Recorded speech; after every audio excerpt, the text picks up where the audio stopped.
Baghdad के पुराने बाजारों की एक तंग गली में, जहां हर तरफ मसालों की खुशबू और लोग अपने रोजमर्रा के कामों में मसरूफ थे, सिंदबाद एक बूढ़े जादूगर के पास खड़ा था। बूढ़ा जादूगर अपनी आखिरी सांसें ले रहा था।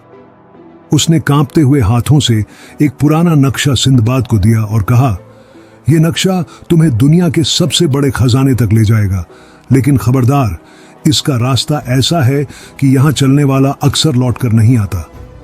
सिंदबाद ने नक्शे को गौर से देखा। उसमें कुछ ऐसे जजीरे बने हुए थे जिनके नाम उसने कभी नहीं सुने थे। उसे मालूम था कि यह सफर आसान नहीं होगा, लेकिन उसकी फितरत, स्वभाव ही चैलेंज को कबूल करने की थी। सिंदबाद ने अपनी मशहूर कश्ती अल बहर तैयार की और अपने नाविकों के साथ सफर शुरू किया। उनकी पहली मंजिल थी अंधेरे का जजीरा।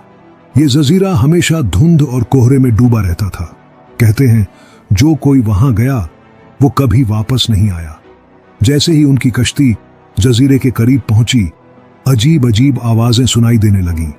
एक नाविक ने डरते हुए कहा, यह कोई अच्छा इलाका नहीं लगता मालिक। लेकिन सिंदबाद ने हुक्म दिया कि कोई भी जहाज पर से नहीं उतरेगा। फिर भी एक नाविक जिज्ञासा में जजीरे पर कदम रख बैठा, और जैसे ही उसने जमीन को छुआ, वो चीखते हुए हवा में गायब हो गया। बाकी लोग सहम गए। सिंदबाद ने कहा, डरने की जरूरत नहीं, मैं खुद जजीरे पर जाऊंगा।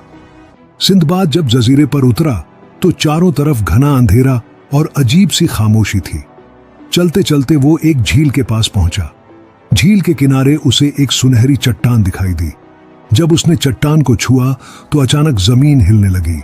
झील के पानी से एक बड़ा सांप निकला, जिसकी आंखें अंगारे की तरह लाल थीं। सिंदबाद ने अपनी तलवार निकाली और सांप पर हमला किया, लेकिन तलवार से सांप को कुछ असर नहीं हुआ। तभी उसकी नजर अपनी जेब में रखे ताबीज पर पड़ी, जो उसे बूढ़े जादूगर ने दिया था। उसने वो ताबीज निकाला और सांप की तरफ बढ़ाया। ताबीज से एक तेज रोशनी निकली, जिसने सांप को राख में बदल दिया।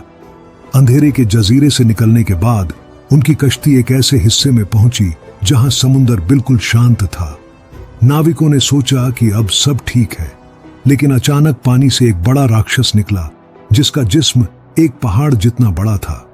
राक्षस ने कश्ती को घेर लिया और उसे निगलने की कोशिश करने लगा। सिंदबाद ने अपने साथियों से कहा, घबराओ मत, अपने हथियार तैयार करो। साथी तीर और तलवारों से राक्षस पर हमला करने लगे, लेकिन वो इतना ताकतवर था कि उसे चोट तक नहीं लगी। सिंदबाद ने फौरन ताबीज को याद किया। उसने ताबीज को राक्षस की तरफ उठाया। ताबीज से नीली रोशनी निकली, जिसने राक्षस को अंधेरे में गायब कर दिया। नक्शे पर अगला निशान था मौत का जंगल।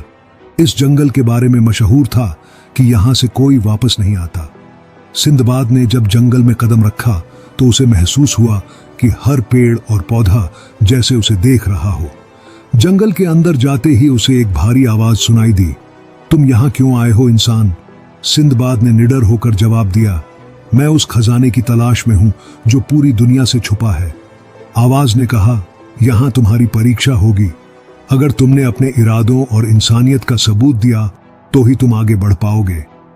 जंगल में चलते चलते सिंदबाद को एक गुफा दिखाई दी, जिसके दरवाजे पर एक बड़ा पत्थर रखा था। उसने पूरी ताकत लगाकर पत्थर हटाया और अंदर दाखिल हुआ। गुफा के अंदर एक सुनहरी संदूक रखा था। सिंदबाद ने कांपते हुए हाथों से संदूक खोला, लेकिन उसमें सोने चांदी के सिक्के नहीं थे। उसमें एक किताब रखी थी। किताब के पहले सफ़े पर लिखा था, सच्चा खजाना इंसान के दिल और उसके किरदार में है। दौलत और ताकत फानी है, लेकिन इंसानियत हमेशा जिंदा रहती है। सिंदबाद को यह समझ आ गया कि यह सफर उसे दौलत के लिए नहीं, बल्कि अपनी असलियत को पहचानने के लिए था। उसने वो किताब संभाल कर रख ली और गुफा से बाहर आ गया। सिंदबाद बगदाद वापस लौटा और वहां के लोगों को अपनी सफर की दास्तान सुनाई। उसने बताया कि असली खजाना न दौलत है न ताकत। असली खजाना है इंसानियत, हिम्मत और सच्चाई। इस दास्तान ने बगदाद के लोगों को यह सिखाया कि जिंदगी में सबसे अहम चीज इंसान के अपने किरदार और उसकी अच्छाई है।